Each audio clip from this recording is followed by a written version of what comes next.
Now, fresh news is this is the summary of the 9 issues presented to the Supreme Court of Kenya and how the Supreme Court judges ruled based on submissions by both petitioners, that is Raila Odinga and others, and the respondents, that is William Samoei Ruto, IEBC and others, that led to the invalidation of Raila's petition. Welcome to Cuba News. Now, this is the media summary from the Supreme Court of Kenya, and I quote, "The following explanatory note is provided to assist the media in reporting this case and is not binding on the Supreme Court or any member of the court. Order. The consolidated presidential election petition is hereby dismissed and the election of William Samoei Ruto as president-elect upheld unanimously. Background. Following the presidential election held on 9th August 2022, the chairperson of the IEBC, Mr. Wafula Chebukati, declared William Ruto as the president-elect on 15th August 2022. Consequently, a total of 9 presidential election petitions were filed in the Supreme Court, 2 of which were struck out for failure to meet the constitutional threshold as set under the Article 141 of the Constitution. The remaining 7 petitions were consolidated with the presidential election petition number E005 of 2022. Raila Odinga and another versus IEBC and 8 others designated as the lead file.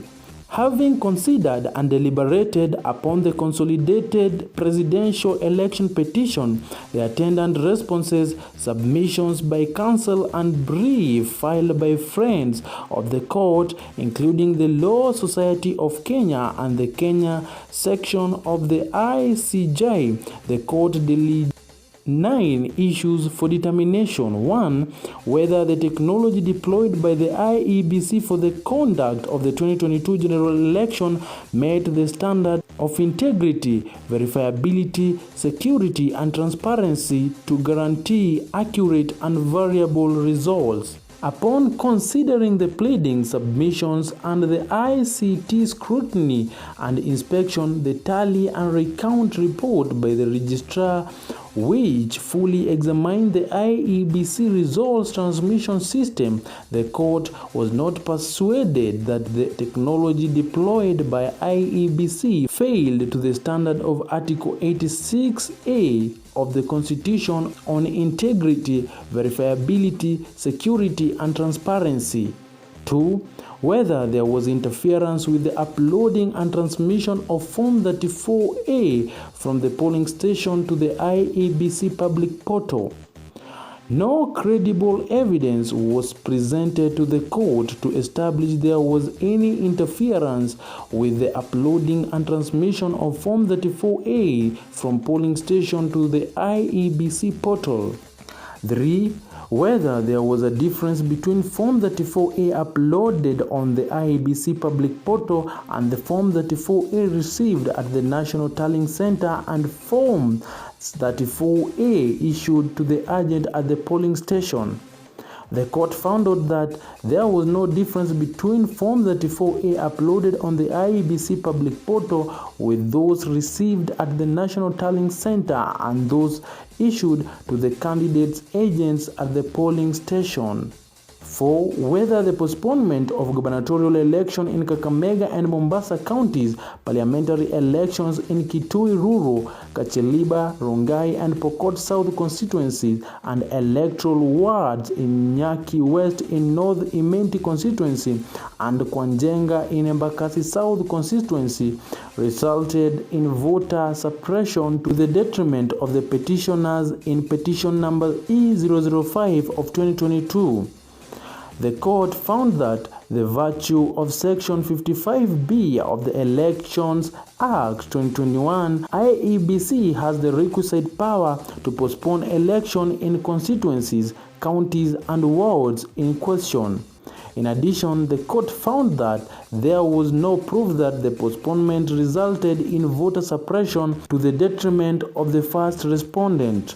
5. Whether there were unexplainable discrepancies between the votes cast for presidential candidate and other elective positions. The court found out that there was a plausible explanation for the vote differentiation on account of the categories of votes who only vote for the president, such as prisoners and Kenyans in the diaspora, as well as stray votes.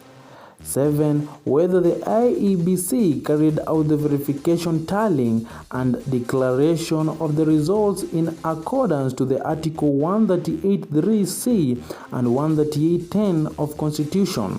The court found out that pursuant to Article 138(3)(c) of the Constitution, the power to verify and tally presidential election results are received at the National Tallying Center, vests not in chairperson of IEBC but in the Commission itself.